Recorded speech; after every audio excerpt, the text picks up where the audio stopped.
Train चलने को ही थी कि अचानक कोई जाना पहचाना सा चेहरा जर्नल बोगी में आ गया। मैं अकेली सफ़र पर थी। सब अजनबी चेहरे थे। स्लीपर का टिकट नहीं मिला तो जनरल डिब्बे में ही बैठना पड़ा। मगर यहाँ ऐसे हालात में उस शख्स से मिलना ज़िंदगी के लिए एक संजीवनी के समान था। ज़िंदगी भी कमबख्त कभी कभी अजीब से मोड़ पर ले आती है। ऐसे हालातों से सामना करवा देती जिसकी कल्पना तो क्या कभी ख्याल भी नहीं कर सकते। वो आया और मेरे पास ही खाली जगह पर बैठ गया। ना मेरी तरफ देखा, ना पहचानने की कोशिश की। कुछ इंच की दूरी बनाकर चुपचाप पास आकर बैठ गया। बाहर सावन की रिमझिम लगी थी, इस कारण वो कुछ भीग गया था। मैंने कनखियों से नज़र बचाकर उसे देखा। उम्र के इस मोड़ पर भी कमबख्त वैसा का वैसा ही था। हाँ, कुछ भारी हो गया था मगर इतना ज़्यादा भी नहीं। फिर उसने जेब से चश्मा निकाला और मोबाइल में लग गया।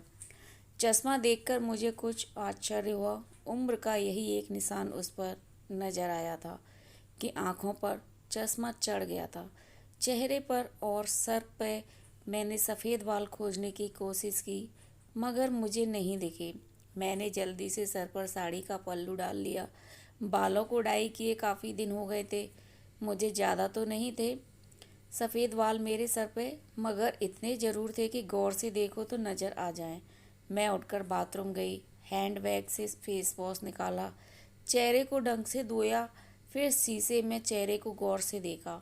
पसंद तो नहीं आया मगर अजीब सा मुंह बनाकर मैंने शीशा वापस बैग में डाला और वापस अपनी जगह पर आ गई। मगर वो साहब तो खिड़की की तरफ से मेरा बैग सरकाकर खुद खिड़की के पास बैठ गए थे। मुझे पूरी तरफ देखा भी नहीं, बस बिना देखे ही कहा सॉरी। भागकर चढ़ा तो पसीना आ गया था, थोड़ा सूख जाए फिर अपनी जगह बैठ जाऊंगा। फिर वो अपने मोबाइल में लग गया। मेरी इच्छा जानने की कोशिश भी नहीं की। उसकी यही बात हमेशा मुझे बुरी लगती थी। फिर भी न जाने उसमें ऐसा क्या था कि आज तक मैंने उसे नहीं बुलाया। एक वो था कि 10 सालों में ही भूल गया। मैंने सोचा शायद अभी तक गौर नहीं किया, पहचान लेगा। थोड़ी मोटी हो गई हूँ, शायद इसलिए नहीं पहचाना। मैं उदास हो गई। जिस शख्स को जीवन में कभी बुला ही नहीं पाई उसको मेरा चेहरा ही याद नहीं। माना कि ये औरतों और लड़कियों को ताड़ने की इसकी आदत नहीं, मगर पहचाने भी नहीं। शादीशुदा है, मैं भी शादीशुदा हूँ, जानती थी। इसके साथ रहना मुश्किल है मगर इसका मतलब यह तो नहीं कि अपने ख्यालों को, अपने सपनों को जीना छोड़ दूँ। एक तमन्ना थी कि कुछ पल खुल के उसके साथ गुजारूँ। माहौल दोस्ताना ही हो मगर हो तो सही। आज वही शख्स पास बैठा था जिसे स्कूल टाइम से मैंने दिल में बसा रखा था। सोशल मीडिया पर उसके सारे अकाउंट चोरी छुपे देखा करती थी। उसकी हर कविता, हर शायरी में खुद को खोजा करती थी। वह तो आज पहचान ही नहीं रहा।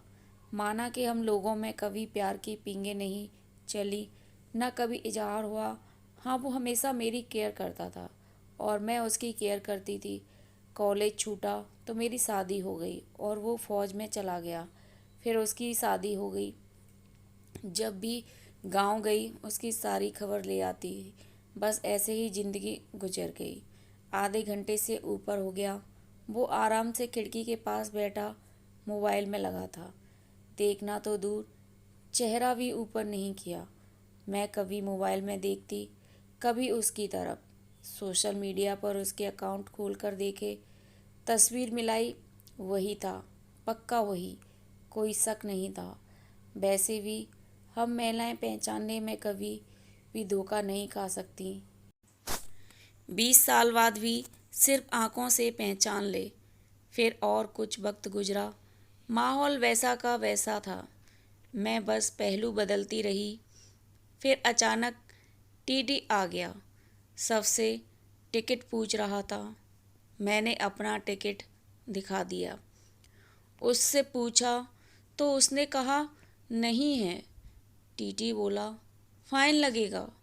वह बोला लगा दो। टीटी कहाँ का टिकट बनाऊं? उसने जल्दी से जवाब नहीं दिया। मेरी तरफ देखने लगा। मैं कुछ समझी नहीं। उसने मेरे हाथ में थमी टिकट को गौर से देखा, फिर टीटी से बोला, कानपुर। टीटी ने कानपुर की टिकट बना कर दी और पैसे लेकर चला गया। वह फिर से मोबाइल में तल्लीन हो गया। आखिर मुझसे रहा नहीं गया। मैंने पूछ ही लिया, कानपुर में कहाँ रहते हो? वह मोबाइल में नज़रें गड़ाए हुए ही बोला, कहीं नहीं। वह चुप हो गया तो मैं फिर बोली, किसी काम से जा रहे हो? वह बोला, हाँ। अब मैं चुप हो गई। वह अजनबी की तरह बात कर रहा था और अजनबी से कैसे पूछ लूं किस काम से जा रहे हो? कुछ देर चुप रहने के बाद फिर मैंने पूछ ही लिया, वहाँ शायद आप नौकरी करते हो? उसने कहा, नहीं। मैंने फिर हिम्मत करके पूछा, तो किसी से मिलने जा रहे हो? वहीं संक्षिप्त उत्तर, नहीं। आखिरी जवाब सुनकर मेरी हिम्मत नहीं हुई कि और भी कुछ पूछूं। अजीब आदमी था, बिना काम सफ़र कर रहा था। मैं मुंह फेर कर अपने मोबाइल में लग गई। कुछ देर बाद खुद ही बोला, ये भी पूछ लो, क्यों जा रहा हूँ कानपुर? मेरे मुंह से जल्दी में निकला, बताओ क्यों जा रहे हो? फिर अपने ही उतावलेपन पर मुझे शर्म सी आ गई। उसने थोड़ा सा मुस्कुराते हुए कहा, एक पुरानी दोस्त मिल गई जो आज अकेले सफ़र पर जा रही थी। फौजी आदमी हूँ, सुरक्षा करना मेरा कर्तव्य है। अकेले कैसे जाने देता, इसलिए उसे कानपुर तक छोड़ने जा रहा हूँ। इतना सुनकर मेरा दिल ज़ोर से धड़का। नॉर्मल नहीं रह सकी मैं, मगर मन के भावों को दबाने का असफल प्रयत्न करते हुए मैंने हिम्मत करके फिर पूछा, कहाँ है वो दोस्त? कमबख्त फिर मुस्कुराता हुआ बोला, यहीं मेरे पास बैठी है ना। इतना सुनकर मेरे सब कुछ समझ में आ गया कि क्यों उसने टिकट नहीं लिया, क्योंकि उसे तो पता ही नहीं था मैं कहाँ जा रही हूँ। सिर्फ और सिर्फ मेरे लिए ही वह दिल्ली से कानपुर का सफ़र कर रहा था। जानकर इतनी खुशी मिली कि आंखों में आंसू आ गए। दिल के भीतर एक गोला सा बना और फट गया। परिणाम में आंखें तो भीगनी ही थीं। बोला, रो क्यों रही हो? मैं बस इतना ही कह पाई, तुम मर्द हो, नहीं समझ सकते। वह बोला, क्योंकि थोड़ा बहुत लिख लेता हूँ, इसलिए एक कवि और लेखक भी हूँ, सब समझ सकता हूँ। मैंने खुद को संभालते हुए कहा, शुक्रिया मुझे पहचानने के लिए और मेरे लिए इतना टाइम निकालने के लिए।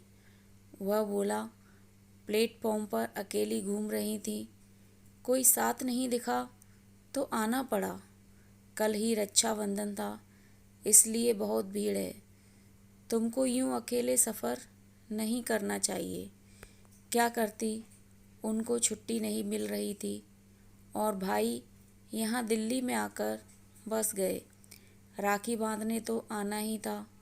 मैंने मजबूरी बताई। ऐसे भाइयों को राखी बांधने आई हो जिनको ये भी फिक्र नहीं कि बहन इतना लंबा सफ़र अकेले कैसे करेगी। भाई शादी के बाद भाई रहे ही नहीं, भाभियों के हो गए। मम्मी पापा रहे नहीं, कहकर मैं उदास हो गई। वह फिर बोला, तो पति को तो समझना चाहिए, उनकी बहुत बिजी लाइफ है।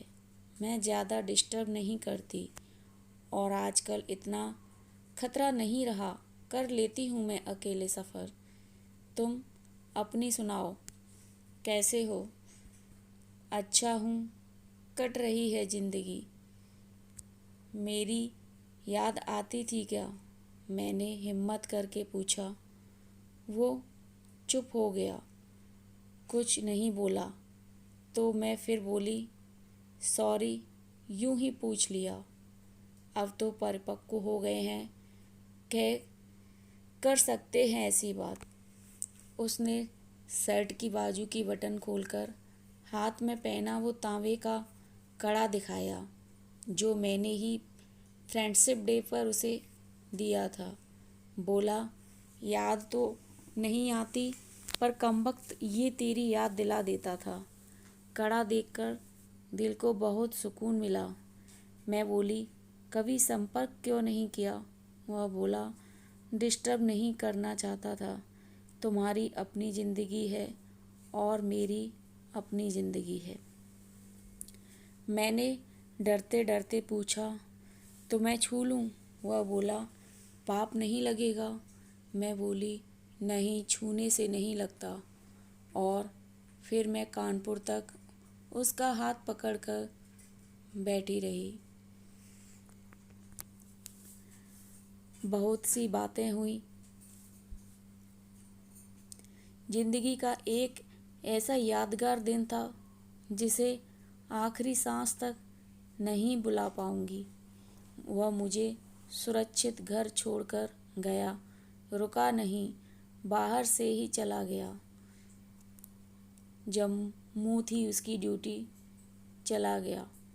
उसके बाद उससे कभी बात नहीं हुई, क्योंकि हम दोनों ने एक दूसरे के फ़ोन नंबर नहीं लिए। हालांकि हमारे बीच कभी भी नापाक कुछ भी नहीं हुआ। एक पवित्र सा रिश्ता था, मगर रिश्तों की गरिमा बनाए रखना ज़रूरी था। फिर ठीक 1 महीने बाद मैंने अखबार में पढ़ा कि वो देश के लिए शहीद हो गया। क्या गुजरी होगी मुझ पर वर्णन नहीं कर सकती। उसके परिवार पर क्या गुजरी होगी पता नहीं। लोक लाज के डर से मैं उसके अंतिम दर्शन भी नहीं कर सकी। आज उससे मिले 1 साल हो गया है। आज भी रक्षाबंधन का दूसरा दिन है। आज भी सफ़र कर रही हूँ। दिल्ली से कानपुर जा रही हूँ।